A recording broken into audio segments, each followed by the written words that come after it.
Today, my final project is about the tourism of Iceland. This summer, I went to Iceland with my mom for traveling, and when I got there, I find there's so many people are from different countries. They speak different languages. They have like different cultures, and all of them they're just come to the Iceland for vacation. So I think their tourism doing very well. They have so many different package for the tourism. Um, so that's why here I want to do this project. I think it's a good opportunity to explore those data and to find um, which countries people come to the Iceland the most and why they come to here. Um, so before I went to Iceland, I using the Lonely Planet for planning the trip. So for here, I just drag some information from the website. I using the library R West and doing the just finding the information, which is just general introduction for the Iceland. So which is right here. I did uh, some introduction here, and then I go to the Iceland's official website for the tourism, and I find some information here. They record all the information from 1992 to 2015. Sorry, 2016. So, but in here, I'm just gonna comparing 2014, 15, and the 16 here. Because after their the volcano eruption, I think more and more people realize so Iceland is a great country and it's exotic. They should go to there for adventure. So that's why I think more and more people want to go there. So from 2014, 15, and 16, so here is the data. Um, I only compare the summertime because the winter time normally is their slow time. Um, Most of the time it snows and not a lot of people can go there. But in the summertime, there are many people go there because the weather is pretty good. It's like a low 50, and also there's 24-hour daylight. So here I only compare the summer of 2014, 2015, and 2016. So now in here, even though I have the data is from 2014 July, and then up to 2016 November, I'm just gonna clean up my data and finding my July, August, and September for each years. Um, so that's what I did. And also for my first column generally that's a country. I don't know why here they make a month here. I think maybe that's just a mistake. So I just changed my column's name to countries and to easier to read. So I changed my the 2014 M07. I just changed to July 2014, which is easier to read. And also I get rid of the passenger in total because later um, when I doing the aggregating or all the other stat questions, I don't need it. If I need it, I can just simply adding them together. So I get rid of my first row and all the other rows, which is a winter session. So here is my organized data, which is start from Iceland itself, and then USA, UK, Denmark, Finland, and France. And also, of course, I have other countries, but since I did a cable head, so here they only show you a few countries.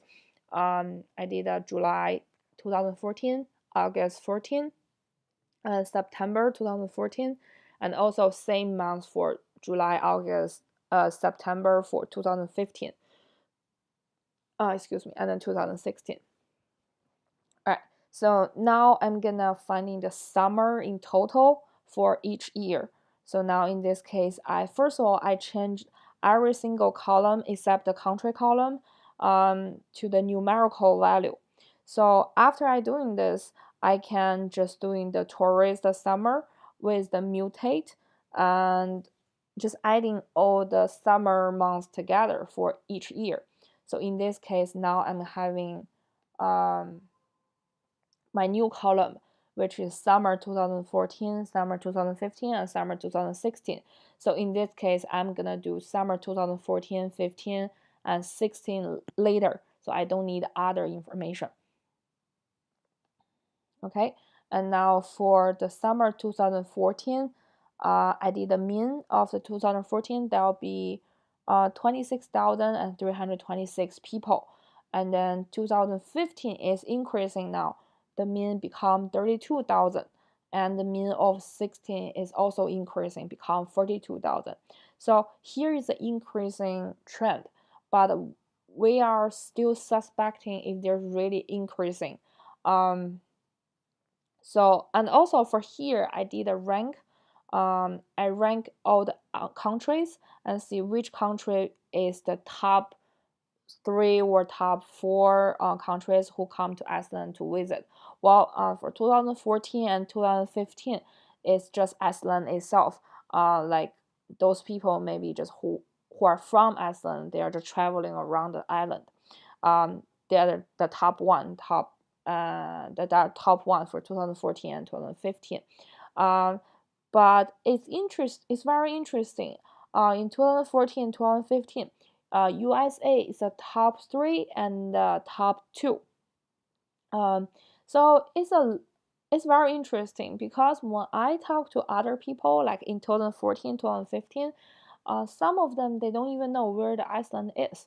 But still, there are a lot of people who are from USA. They come to visit Iceland, and in 2016, the USA the population who traveling to Iceland become the top 1. That's very interesting. I think first of all, the reason for that is the United States, is very close to Iceland. It only takes 5 hours, and you just need a passport and an air ticket. You can just get there. And another one for UK, I think all the European countries is also very close to Iceland. So that's why there are like so many people from like all the European country also go to the Iceland. Okay, and then here I did some pie chart for 2014 and 2015 and 16. So here I make my tourist has to be greater than 15,000. Otherwise, there are so many countries. It cannot fit in the pie chart perfectly. So here, those are the countries who come who visit Iceland, which is more than 15,000 people. And here we can see that Iceland is 27%, and United States is 15%. So that's a lot. And Germany is 11. And for 2015, Iceland start to decreasing now, but the United States start to increasing to 20%. And also for 2016, as we can see that Iceland dropped to the 22%, and the United States but increasing to 24%. That's why here the United States become the top 1 country who are visiting Iceland for vacation. All right, so for here to prove our hypothesis, so here I'm gonna do a hypothesis testing at a 0.05 significant level. So for my null hypothesis, I'm gonna do there's no difference between the number of travelers from Iceland and the number of travelers from United States in 2014 of the summer. But my alternative hypothesis will be the number of travelers from United States is significantly less than the travelers from Iceland. And here is the two-tail, here is should be the one-tail t-test. So for here, I got my 2-sample t-test. I find that my p-value here is 0.00252, which is significantly less than the alpha, which is 0.05.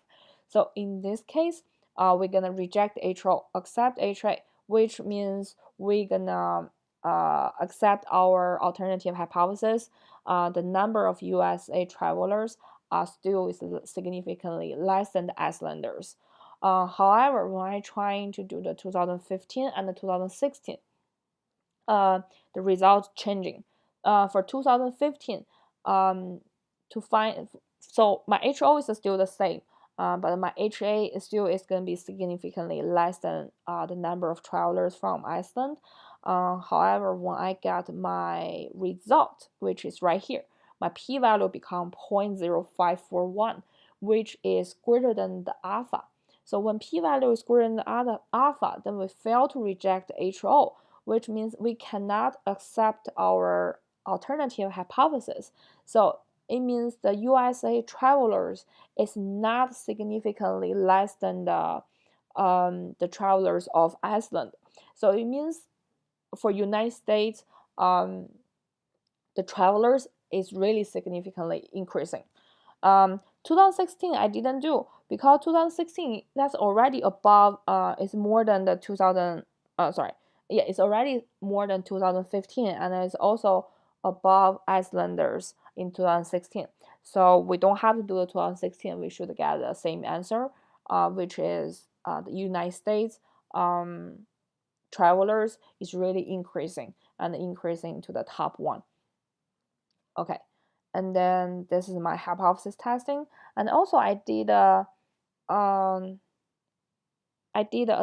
about their hotels. So I did the same kind of procedure as before, doing all the data here. So where's my data? Okay, so here's my data, and here still the first column shows all of the citizenship of different countries, and then I'm still gonna doing the summer of 2014, summer 2015, and summer 2016. Well, as we can see here, for 2014, the summer, the Icelanders who stay overnight of the hotel is 41,000. But for non-Icelander, there's a lot. There's like 81,000. And then for the summer 2015, the Icelander is decreasing to 37,000. Non-Icelander still is keep increasing, and 2016 is even more. None for other countries people, they are increasing significantly. So for here, I did a stack bar plot, or as we can see that the blue here, it means non-Icelanders, it means people from other countries, and the red is from the Iceland. 2014, 15, and 16, there's blues everywhere. So in this case, there are like really a lot of people they stay overnight of hotel. I think that's another reason for people who are from Iceland, they complaining about they feel like their country is not their country anymore.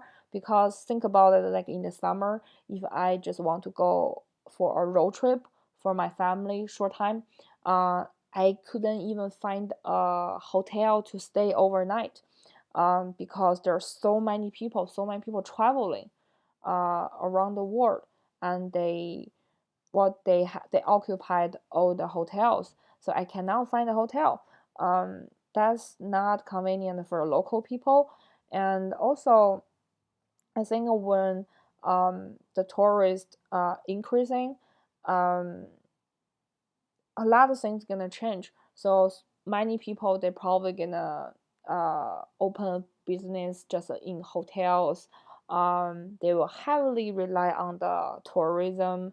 But once again, if like the people who do not want to go to Iceland anymore, then their business gonna be crashed.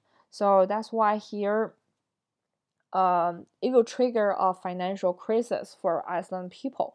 I think that makes sense. When the tourism is booming, it's good for the business, of course, at that time. But of course, if you don't have any other industry can hold your financial structures, or any like sort of financial, how to say, if yeah, if you don't have any other industry can like support your finance, then it's gonna be tough if you only rely on the tourism. Otherwise, if the tourism is doing good, that's fine, then the country is doing good. But if the tourism doesn't doing good, like there probably like a finance crisis in like other countries, or like now the wars. There's so many different too many different reasons and factors, and they will affect the entire country. So that's why there's so many people from Iceland, they complaining about um, their tourism booming. um, okay, so anyway, for me as a visitor, I love Iceland. I like to traveling over there. um, and I want to see like their entire country just is doing good from there. But also it is a big problem for those people who are from Iceland. They may think of another way to support their finance. Um, okay, that's all. That's all for my final project. Thank you.